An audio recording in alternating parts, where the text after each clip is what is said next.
to heal. I'm the one taking my time to heal. At this point, I'm not even sure I ever will be in a relationship again. I think I might not be made for them. I want to take a lot of time to heal and to find myself again, rebuild myself. I'm realizing that my foundation is pretty non-stable. From the beginning, obviously, I talked about my adoption issues and traumas, and there's many things that I didn't discuss that I have to heal from.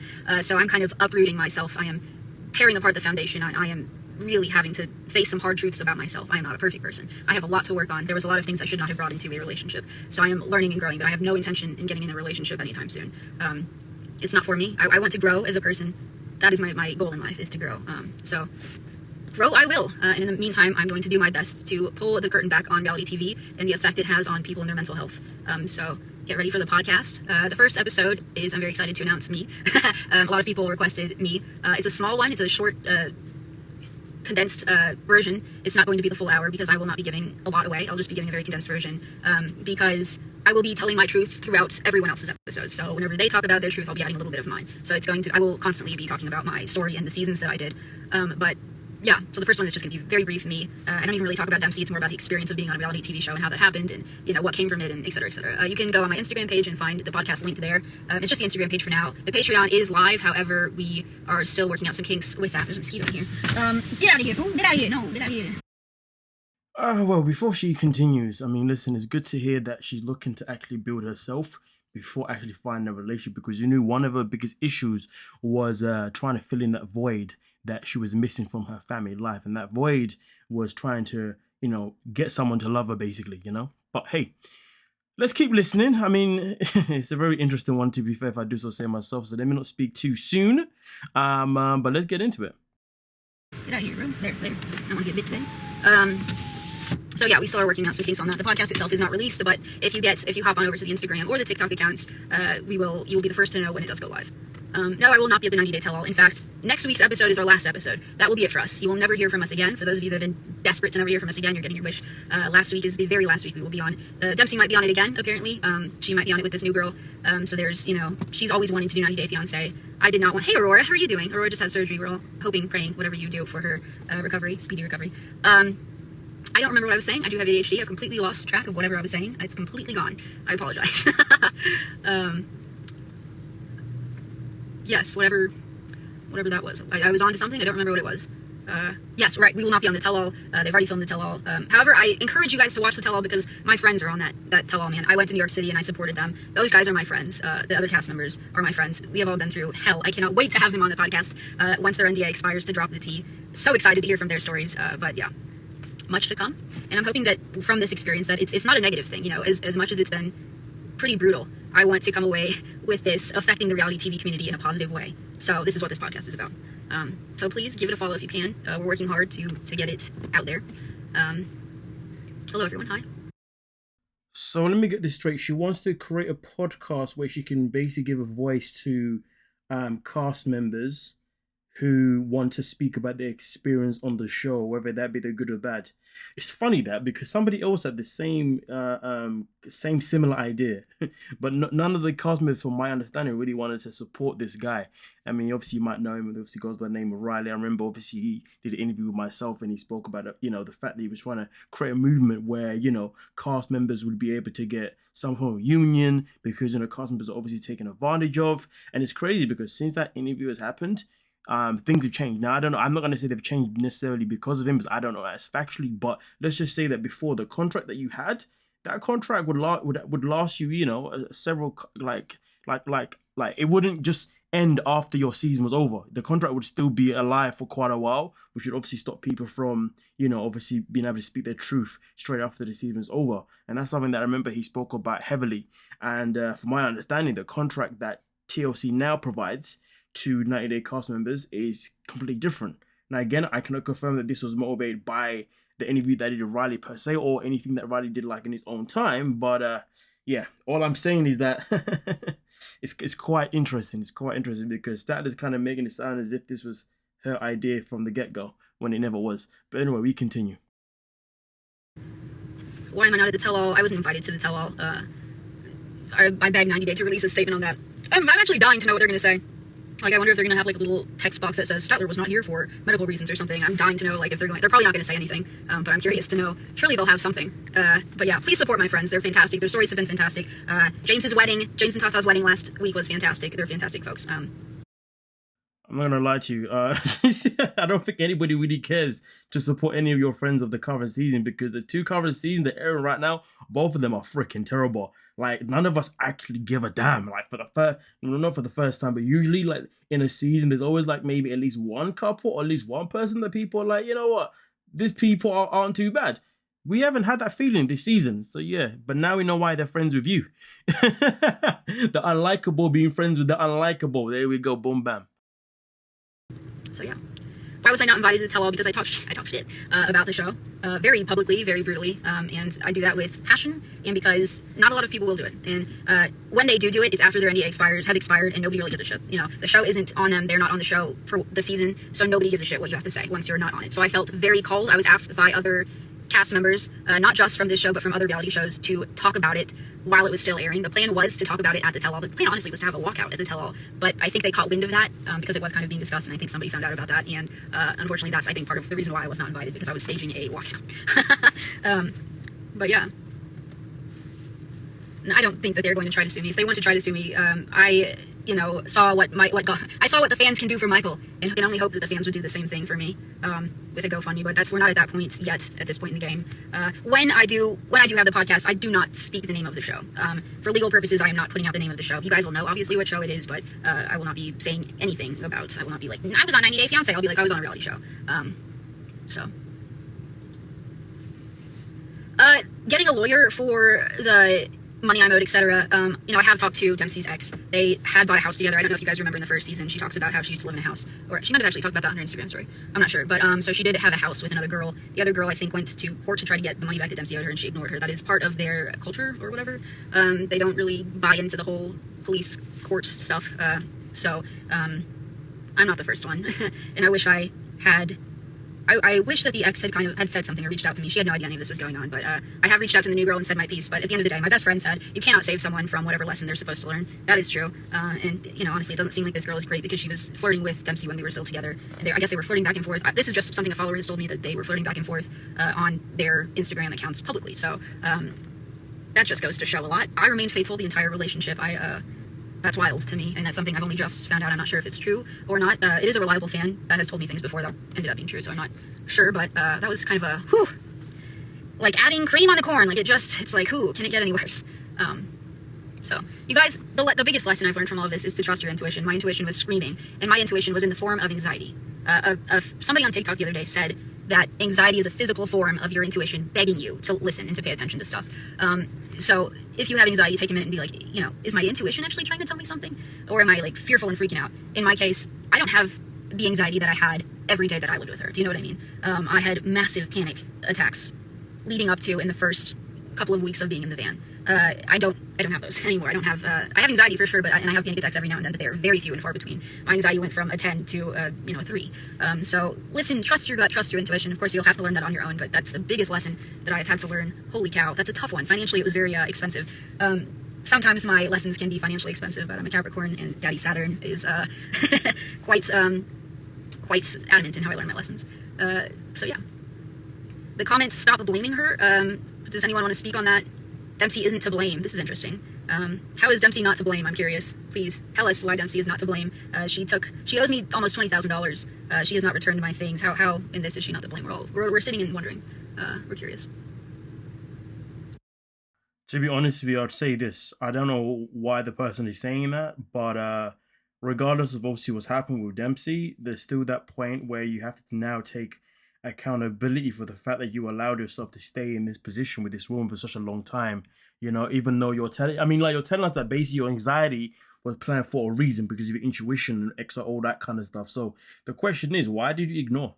Why did you ignore it? You should have listened to it, you should have paid attention to it, and you should have reacted to it, and then maybe you wouldn't be in this position, and that's the position where you're out here pretty much doing what you can to discredit her name so you can look like the saint in the relationship. Listen, as far as I'm concerned, right, if you've got a relationship and one person is toxic and the other person isn't, but then the person who isn't toxic ends up trying to review every single thing about that person because they're trying to discredit that person just to get people to like them, well, then that tells you that you're just as bad as that person. And no wonder why you attract each other in the freaking first place.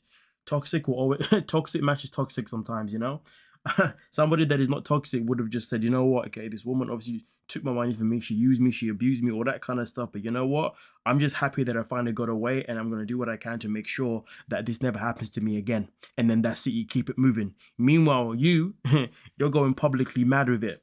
Yeah, that's quite interesting. And if she or anyone wants to say, yeah, but she's already in the public eye, so, you know, no, there's nothing to do with it. Everybody has a choice to be in the public eye, as well as people have a choice to also remove themselves from the private eye, as well as people have a choice to also keep certain things private from the public eye. Do you see what I'm saying, okay? It's like me coming on here and being like, oh, because I'm a YouTuber, right, and I'm in the public eye, that means it gives me the ability to also come in at any random time, be like, hey guys, so today, this is what happened to me, you know, and this person did that to me, and you folks be like, who the hell is he talking about? Like, why are you telling us for? Anyway, it is what it is. We continue. These are the kind of DMs and comments that I receive on a daily basis. I cause so much drama. A lot of that drama was produced drama. The first season was it was completely made up by producers. There was very little truth to it. Did we fight over the fact that, she wanted children and I didn't? No, she didn't want kids. She said, one day maybe I want kids, but maybe I want kids. She was not freaking thrilled about wanting kids. That fight happened because I was sick. The producer literally said, if you want to get this scene done, I had a fever. It was day 2 of me having the flu. She said, if you want to get the day done, we need a big blowout. And I said, Dempsey, can we just fight? Can we just fight? Whatever they want us to fight about, let's give it a 10. After we did that scene, we were both laughing and we were like, damn, we are good actors. There was no fight about that.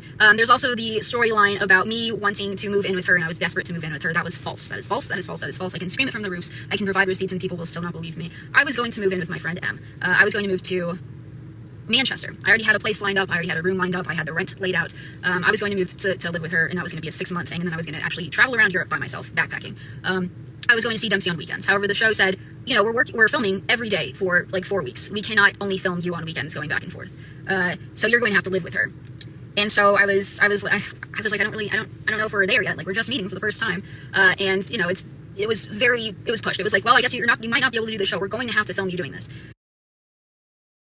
So basically what I'm hearing here is that the show didn't necessarily screw you over. You screwed yourself over. The show said to you, hey, you're saying that the show asked you guys to have a fight and basically you agreed to it. So basically you screwed yourself over, not the show. They just simply asked you a question. You had an option to say yes or no, and you took the yes over the no. That's what I'm hearing here. So what are you trying to...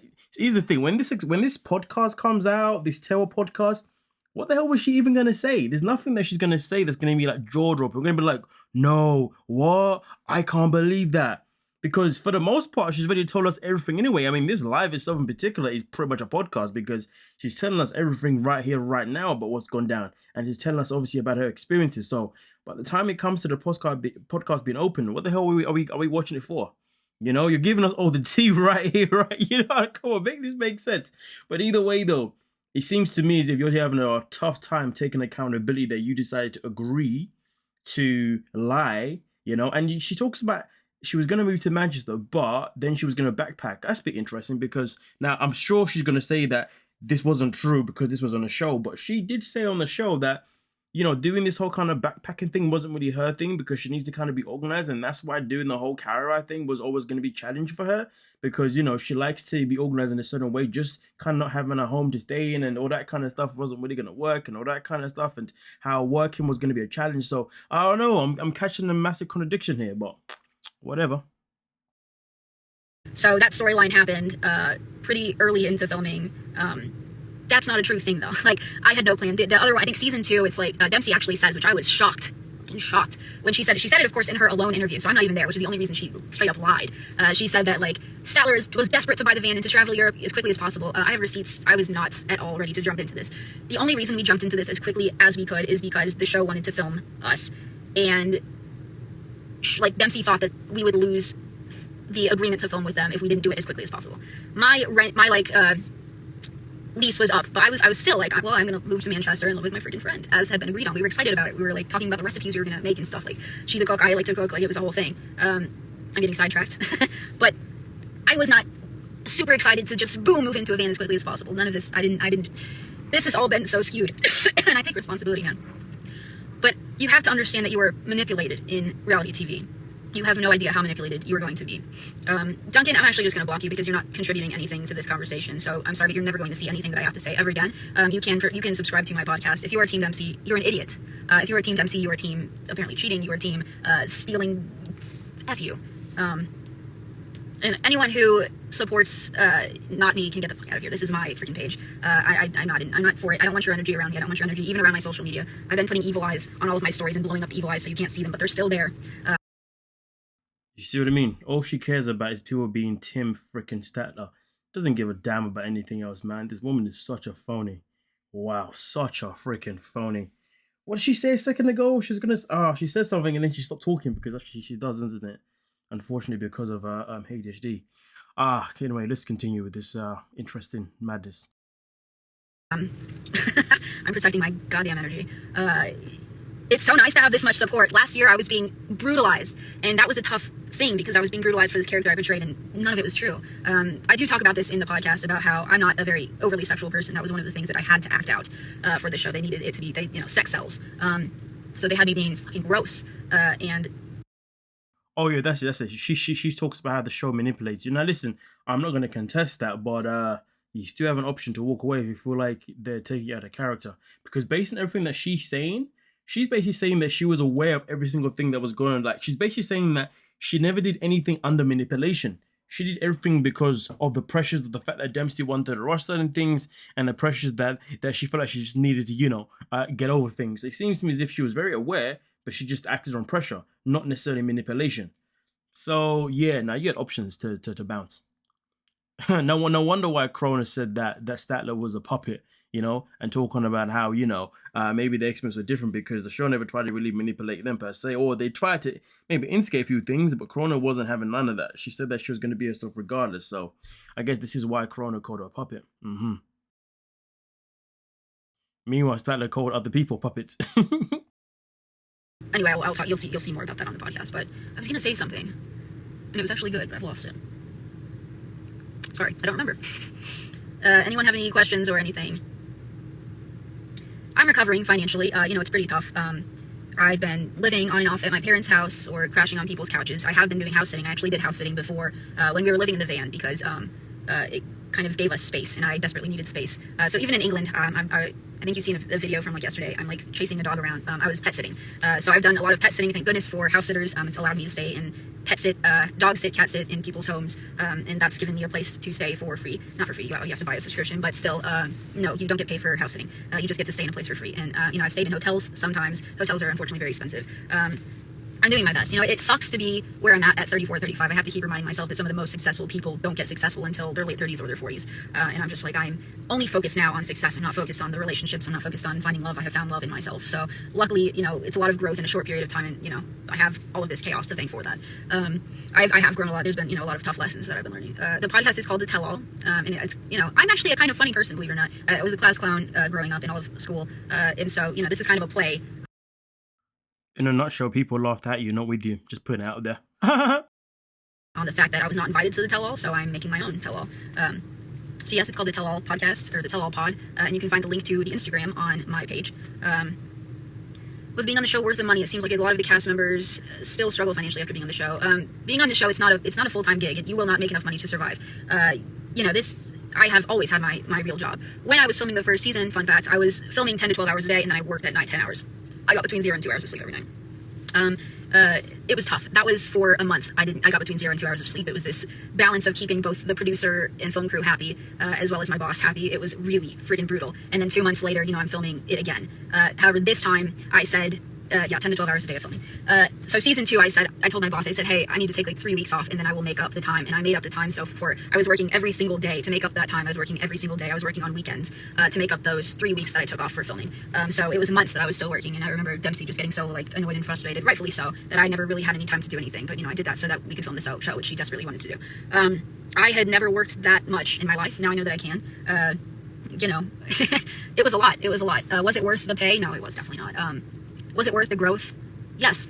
I think that I needed to go through all of this. I needed to be so publicly hated to be confident in myself and who I am. I needed people to say F you and here's a list of reasons why, for me to say F you and here's a list of reasons why. I know myself. No matter what you say, no matter what's shown on TV, I know me. And so, it's not been fun. There have been many days, nights of me bawling, of me even, becoming unalivey. And unfortunately, my best friends have had to sit with me through that. And I get emotional with that because if I didn't have them, it would be tough.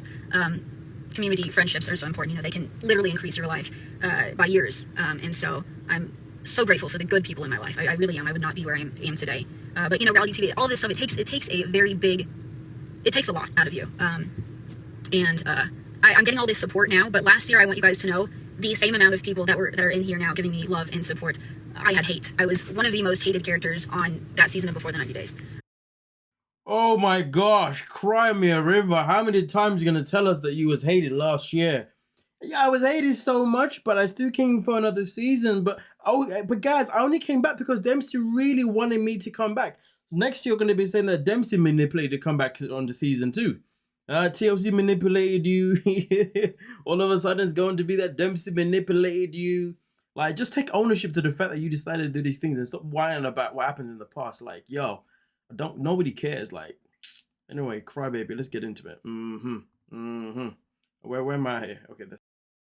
And it was all based on lies, and it was tough, and I didn't say anything. And I'm now having to forgive myself for not saying anything. I was so loyal to the show and to not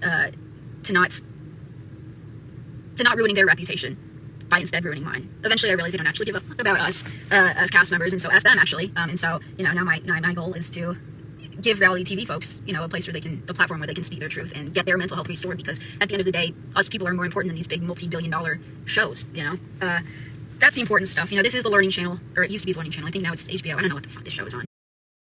Yeah, like I said before, Riley had thought about this idea way back, to be fair with you. He had actually proposed this, didn't he? Not necessarily the podcast, but to, definitely help and support people. But whatever, we'll just act like that never happened.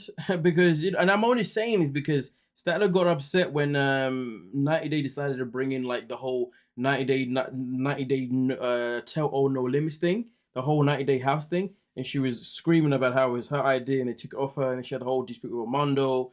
It was all petty as hell. But yet she's out here pretty much talking about something that was basically an idea that was already presented anyway originally. And from my understanding, I think Statler was actually meant to be a part of actually helping that movement begin. I believe around those times when Riley was screaming about it. And guess what? She went MIA. She was nowhere to be seen to support that movement. But now she wants to make it as if it was her idea, and now she wants to actually make that movement happen. Again, listen, man. In this life, we in this life, people got to hustle for what they want. Do you know what I mean? And sometimes it involves being snakes. And if being a snake is what makes you feel comfortable in life, you know what? Do you? But hey, boy, your success will not be great. To be lonely because you was nothing but a snake. But we continue. That's not mean saying that she's a snake in particular. I'm just saying, like, 1 minute you're moaning about 90 Day taking your product. Now you're taking someone else's. It's funny as hell. I mean, there was never an idea of a podcast, but there was an idea of this specific angle. That's what I'm saying. But at the end of the day, it is good to learn and to not support abusive cast members. It's not good to support abusive people and show that stuff. And it's not good to have lies out there. Our own mental health is so important, as I'm sure all of you know. Let's see what other questions we got. Thank you for the support. Thank you for the kindness. I really do appreciate it. It's a 180 from last year. I remember manifesting this time last year. I remember being in the van and just saying, I'm manifesting that next year things are going to be different. I'm manifesting that people are going to like me and see my truth next year. And manifestation really does work. Highly encourage it. Pineapples on pizza. I am a pineapples on pizza person. Yes, if that makes me hated, then I'm hated. I'm not against a little bit of sweet with a little bit of savory. Is the money good for the show? No. In fact, I think it probably could be taken to court. I think when you add up all of the actual hours worked for the pay, I think that at least the first season is probably below minimum wage. And I'm eager for somebody to look into that further so we can get a class action going. I don't think it will be me, however. I'm more focused on the mental health aspect of it. Damn, get a class action going, that's a madness. Yes, I mean, the producer's goal is to have drama, to show you guys it is a show that it's reality TV. Reality TV is, at the end of the day, trash TV. It is meant to make you feel better about yourself. I used to watch 90 Day Fiancé. I don't watch it anymore, but I used to watch it, and it was to make me feel better about myself and my life. Now, it's hard for me to watch reality TV now. However, I did watch Love is Blind. I do it with a grain of salt now, just kind of knowing. But that Hannah and Nick scene was like watching me and Dempsey on a daily, and I just wish I just wish the reality had been filmed. The reality of my life had been filmed, because it wasn't. It's so, you get a schedule, you know what I mean? You get a schedule, being where you are told which places you're going to go, what things you're going to feel, what conversations you're going to have. It's all scheduled. And it would just be so much more interesting if the reality of it just happened. But there's a difference in that the actual reality of things is it's a documentary. Reality is a documentary. Reality TV is bullshit. It's they have a storyline and they go with that. Yeah, I totally did have to go through all this to become a better person. So, as always, I have no regrets. Have you gotten unethically fired from previous jobs because you... I mean, you literally sound like you have regrets, but we'll just continue with the idea that you don't have regrets. Have you gotten unethically fired from previous jobs because you speak the truth? No. I mean, I don't really...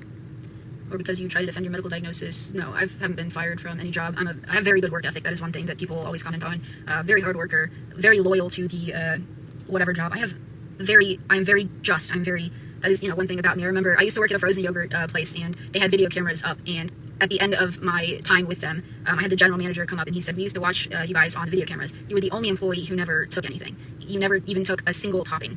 You always paid for everything. And that's me summed up. I don't steal. I don't, everything I think, I'm a very hard, just worker. Have a good night, sleep well. Am I going to vote? Yes, of course, and I hope that you go to vote as well. I've been going door to door handing out voting information about where people can go vote. If you don't have that information, please look it up online. One thing that I can share with you is that if you are not near where you are registered to vote, you can still vote. However, you will just vote in on a limited ballot, so you won't be voting on local issues. You'll be voting more on like the presidential, the Senate, and stuff like that. That is something that I will be doing because I'm still registered to vote in Dallas, and I will be in San Antonio. I will be doing a limited ballot. Thank you.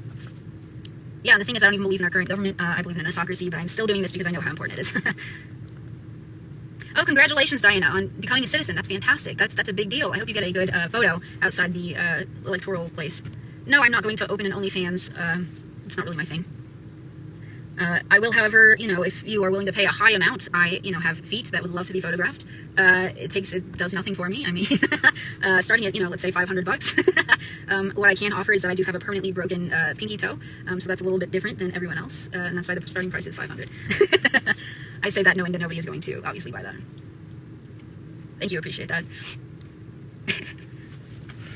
I'm not looking to date anyone right now. I'm very much focused on the podcast and finding success in life, finding financial stability and abundance. I am not after a relationship at this point in my life.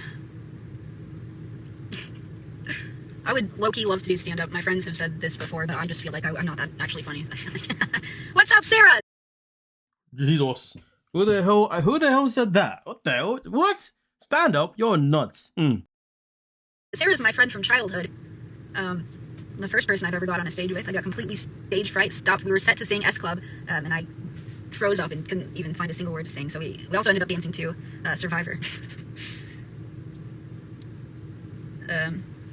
Yeah, living that single life. I've also never lived on my own. So I'm hoping, I'm working on, I'd like to get an apartment on my own. And that's big coming from you, Sarah, because you're like the funniest person I've ever met. You can tell a story like no one else.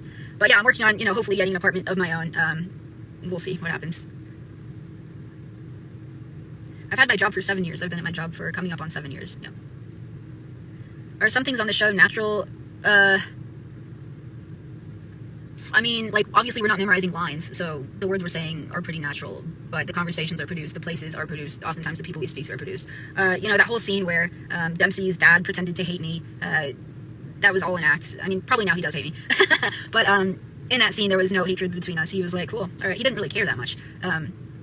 So that was kind of acted out. And then, of course, when I'm like very overly dramatic, being like, I thought he loved me, it was tongue-in-cheek, because I knew that, all of us knew that, he was meant to dislike me in that scene.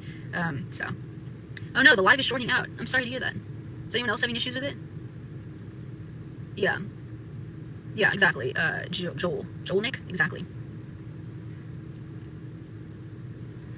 Yeah. Yes, Graham Cracker. So interesting saying people's names. Hey, we're at 333. That's an angel number, I think. Sweet. I do not have a GoFundMe. However, it would be really nice, and people have offered to help me out. If I do get a new apartment, it would be nice. I did sell everything. I don't have a bed. I used to have a bed. I don't have a couch. I don't even want a TV at this point in my life. I'm Capricorning it out and just gonna have a desk and just gonna work. But yeah, it would be nice if you guys could buy me towels or something. I don't know. It would be cool. I'll probably mostly thrift everything, but yeah, that would be super nice. Or just send me cookies or drawings, maybe a coloring or a little coloring thing that you've done. I'm just saying it's just randomly saying this. Now, everybody knows how I feel about GoFundMe's. I don't agree with them, but I tell you what though, if Statler wanted to create like an Amazon affiliate account, you know what I mean, or a PO box for people to send us stuff, I'm okay with that, to be honest, because I just feel like when you give someone something, the actual physical thing, at least you know it's going for the actual purpose. You see what I'm saying? But when you do a GoFundMe and you give people free money, and it's like, are they really gonna use it for what they said they're gonna use it for? I'm just saying that. Yeah. I'm not trying to give her ideas, but set up like an Amazon affiliate account or whatever, or PO box. You know what I'm saying? People can give you things. That probably work. Yeah. But you know what though? I'm gonna set up a GoFundMe now. To be fair, yeah. I want to jump on this GoFundMe wave. You know, yeah. How about that? If I set up a GoFundMe, all right, my GoFundMe would be hilarious. Oh, to me, I literally tied to it. I'm not a 90-day fiance cast member. I'm a 90-day content creator.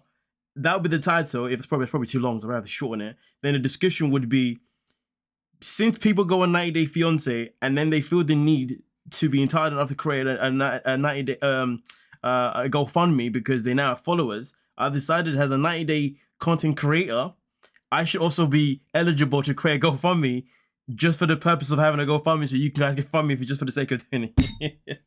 You know what? It sounded funny in my head. It's probably not that funny now. Now I've delivered it. Yeah. Obviously, I'm not saying a GoFundMe, but anyway, yeah. It's just a more. Anyway, let's just get back into this. Yeah. Letter, something, I don't know, that would be nice. But yeah, eventually I would like to get a post box. Does Dempsey still try to talk to you? No, she, I think she sent a screenshot. I've also had that screenshot up. That was the last time I talked to her. She talked to me, and then it's just me, talking and realizing I'm blocked on everything. There's been no communication since whatever day that was in August. Are you dressing up for Halloween? No, I think I'll be sitting outside, however, giving out candy with my parents. No, I won't be dressing up. I don't know anyone in San Antonio, nor do I have any desire really to make friends in San Antonio. I don't like this place. I don't like Texas, if I'm being completely honest. I'm trying my best to get out of here as quickly as possible, so I can make friends somewhere else. Sorry to hear that. Sorry if you guys feel very differently about that. I've just kind of always felt that way. Have I pitched my pod to MovingMAD? No, I have not. We are doing this on our own. Where do I want to go next? Well, I have to stay pretty close to the United States, as the podcast is keeping me pretty close to there. If the podcast is a massive success and I'm able to quit my job, I will be taking it international. There are many rally people from all around the world. It would be great to be able to travel around the world and do that full time, as well as do shows. I know some podcasts like Reality Gaze do shows. They travel around doing shows. That's kind of the goal for me. So hopefully you guys catch me in your city and I'm able to do a podcast and invite a reality TV person to the stage and we film the podcast live. That would be the dream. Honestly, only because I want to come out in the beginning and just like lip sync really badly and dance around and like have people not boo. That would be pretty crazy. I need to talk about Reddit and the abuse there. So the interesting thing about Reddit and many meme accounts is they're actually run by 90 Day Fiance.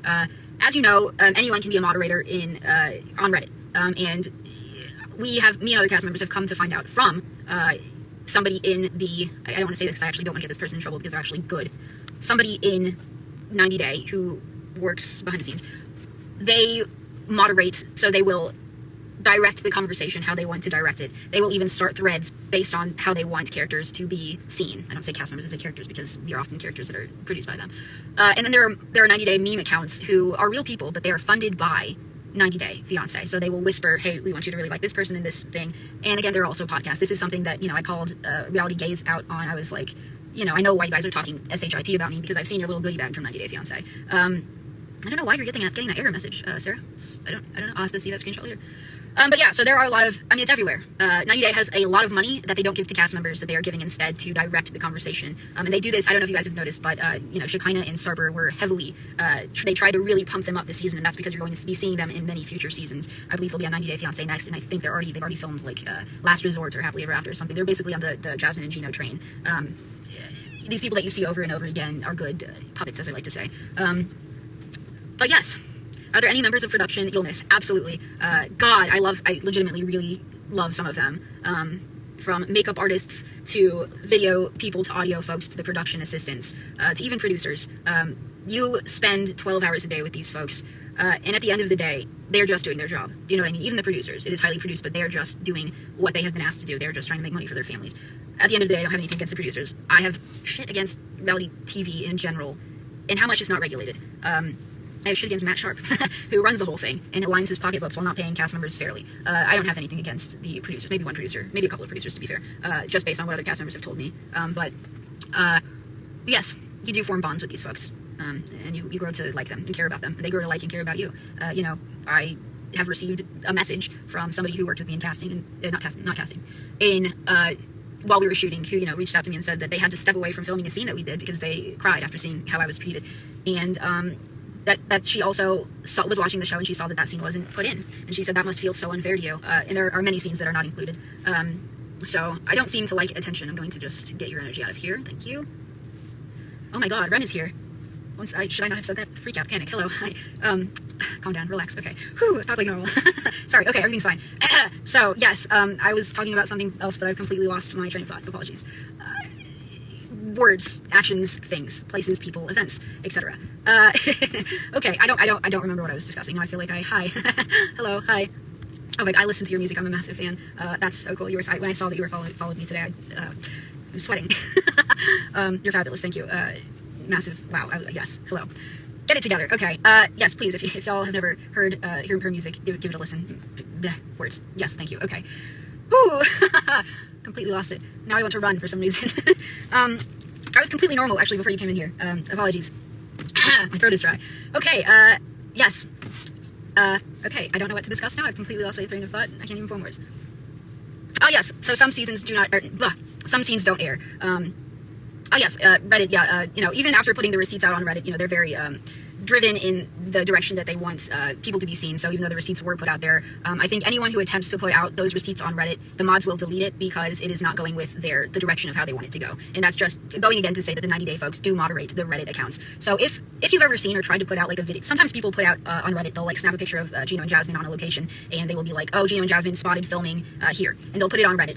Pretty quickly you'll probably see that it is deleted if you're fast enough. However, if like a meme account that is not operated by 90 Day finds it first and then puts it out, they will not delete that because they know it's already out. But it is quite interesting how controlled the podcast's meme accounts and Reddit is by 90 Day gods, the 90 Day overlords, if you will. Oh, I would love to go to Boston for Thanksgiving. That would be great. I've already had a Thanksgiving because I went to Canada for Thanksgiving. Highly recommend every American just storm to Canada for their Thanksgiving because then you get 2 Thanksgivings in a year. And I don't know about you guys, but Thanksgiving is my favorite meal. Highly recommend taking a trip over to Canada for. I will be coming back to Toronto, Jocelyn, hopefully next week. I'm a bit addicted to Toronto now. Hi, Canada. I love Canada, man. Canada's fantastic. If you are American and have never been to Canada, I highly recommend it. I like to describe it by saying it's as if England and Chicago had a baby. It's very British, but also French, but also Chicago. What do I eat for Thanksgiving? I eat sides because I am vegetarian. I don't eat the turkey. However, I'm a massive fan of mashed potatoes, stuffing, and cranberry sauce. Those are my 3 faves, as well as pumpkin pie, pecan pie, and heaps of whipped cream. My favorite dish for Thanksgiving is probably the stuffing, mashed potatoes, and cranberry combo. Yeah, so it doesn't really say too much now, to be honest. There's a minute left and it's literally a bunch of waffles, so we'll stop it there. Yeah, let me know your thoughts down below. Obviously, I've said what I needed to say throughout the video, and now it's your lovely folks' turn. I'm pretty sure a lot of you guys were commenting anyway throughout the video, you know what I mean, which is always much appreciated. The more comments, the better it is for the algorithm, so they say. Anyway, don't forget to like, subscribe, and of course, peace.